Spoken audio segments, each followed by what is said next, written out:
Hey there everybody, Johnny T here, and today we're going to work on yet another Gravity Master. This is the orange version. I believe this is one of the more desirable color schemes associated with this model. It's got twin sensor inside of it, and overall it's a really cool watch. All of this is loomed, so I believe all this orange is going to glow in the dark. The hands will glow a different color, and it even has I believe it has a UV light built into it as well, so it looks extremely cool and unique once you see all these features. The subdial is in the shape of a jet plane, which is really awesome. So this is an aviation inspired piece. This is actually a really well made watch, all things considered. I think this is a highly underrated G-shock, and honestly I think anybody who collects G-shock should probably get one of these. Doesn't matter what color, you know, like go with the one you like the most, but I think these Gravity Masters are awesome watches. Unfortunately, they do take 2 batteries, and I believe that the battery lifespan on these is about 3 years. So something to think about if you do decide to purchase this. I know a lot of people like the idea of the set and forget watch, and for those people I would recommend a radio controlled solar G-shock like a GW G1000. The GW G1000 or 2000 for that matter also have sapphire crystal, one of the few G-shocks that have sapphire. So a really awesome, robust, amazing set and forget watch. I think retail on the GW G1000 and 2000 is $800, but you can find them on the used market for, I don't know, $300 to $600 probably. Okay, so let's get this case back off. Yep, this all looks good so far. So the case back itself has a bunch of information on it, like they all do. It's using module 5302. It's a GA1000. I forget what the rest of this particular color is. It's got 200 meters of water resistance, Japanese movement, case back, made in Thailand. Yeah, pretty cool. And then at the back of this, it's got a piezo element. And then I think I'm mistaken that this is for the sensors. I think this just tells the watch that the case back is off or on. It just shorts itself, I think, via these 2 springs here. I think that's all that does. So I'm going to get this flap off. Okay.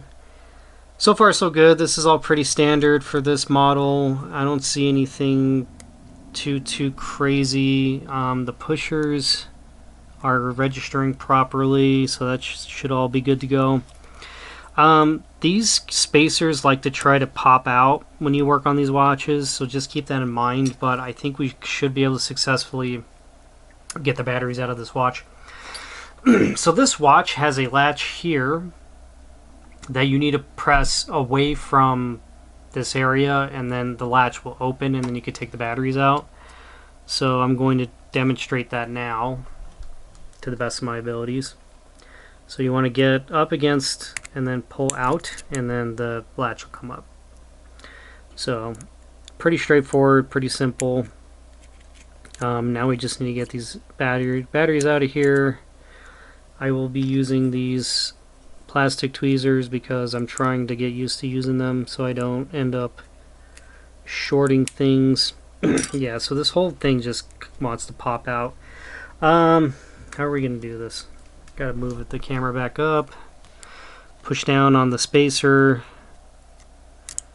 I'm just gonna try and get these batteries out with my toothpick. There goes one. Okay, so these are the original Sony batteries that I believe Casio likes to use in their watches. So I don't think this watch has ever had a battery replacement done on it before, which is a really good sign. So these are 927s. And it's the same thing that I saw on the other one. It's got like some yellow stuff on them, which is kind of interesting. So these batteries are 395, 399s. So I just need 2 of those.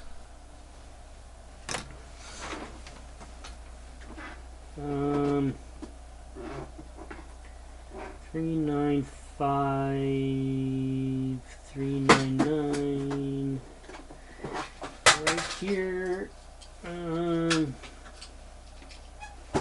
Yep, just grab 2 of those. They're AG7s as well. And then we just install these in the watch like so.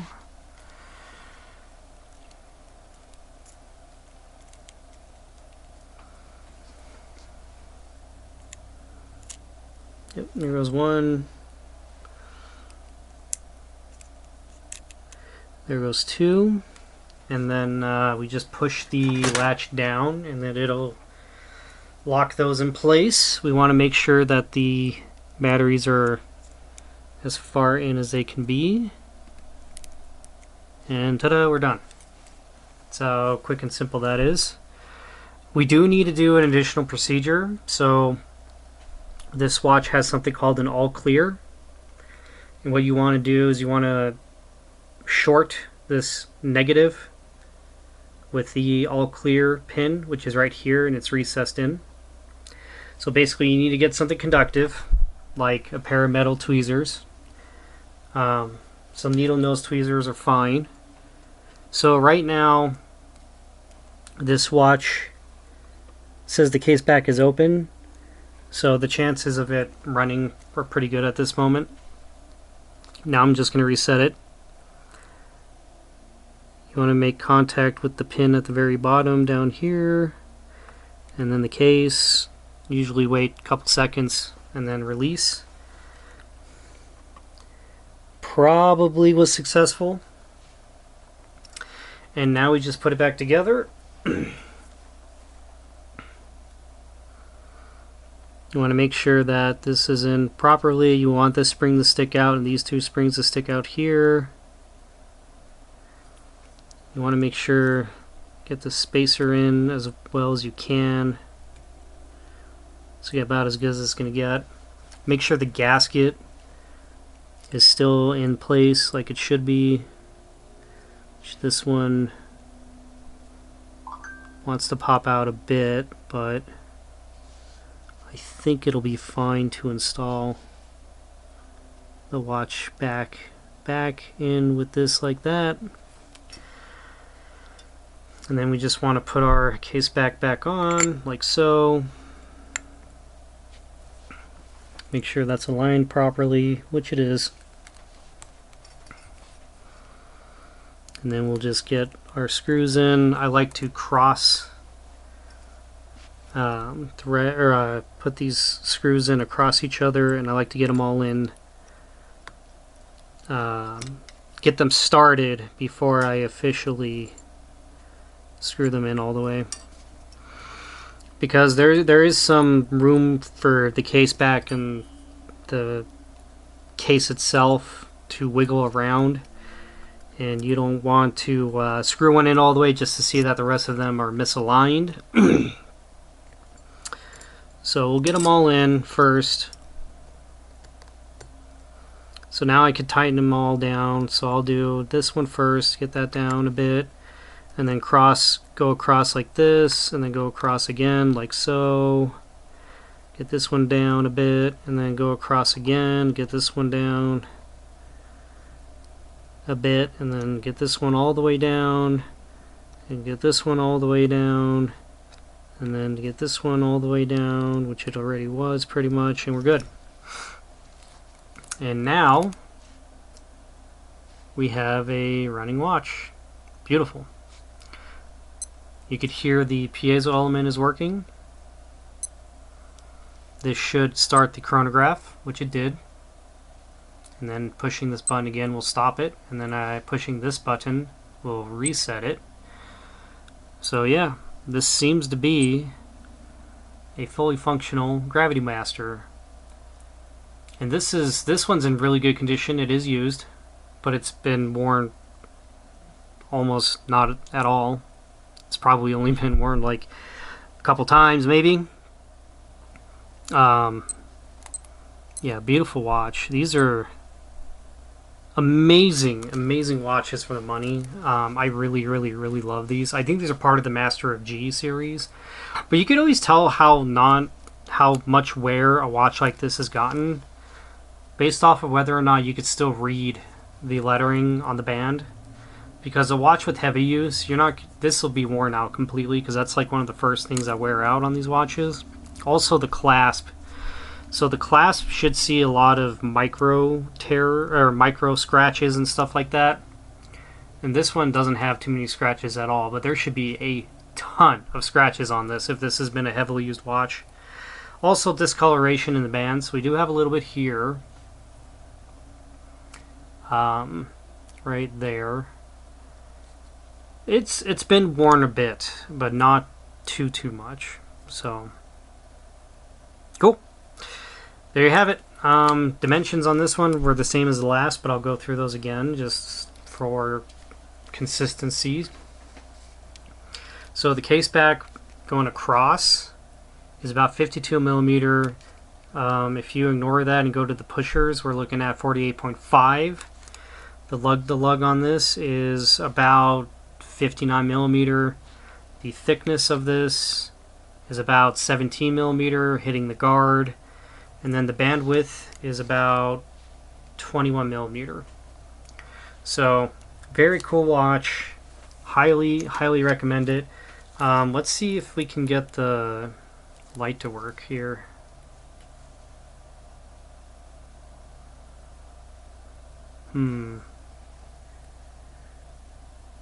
Uh-oh, that's not working. Oh yeah, it is. Okay, so yeah, you could see it. Yeah. That's that UV light I was talking about. Also, this is a UV light as well. And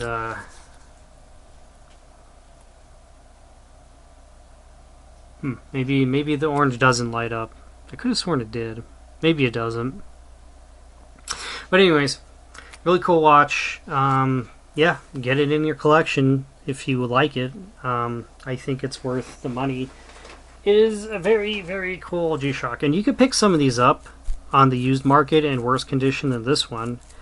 The MSRP on this watch is it's either $250 or $350. But you can find these on the used market for $100. Pretty easily, actually, I think. But they're going to be more beat up and in worse condition. But yeah, really cool watch, really nice. Looks like somebody washed their hands with it once, and it's got some soap residue on it. Nothing much, nothing major. Just needs to get cleaned up a bit. But yeah, there you go. Hopefully this was a useful video to you, and if it was, please like and subscribe, and I'll put more out when I can. And thank you so much for watching, and I hope you have a fantastic day.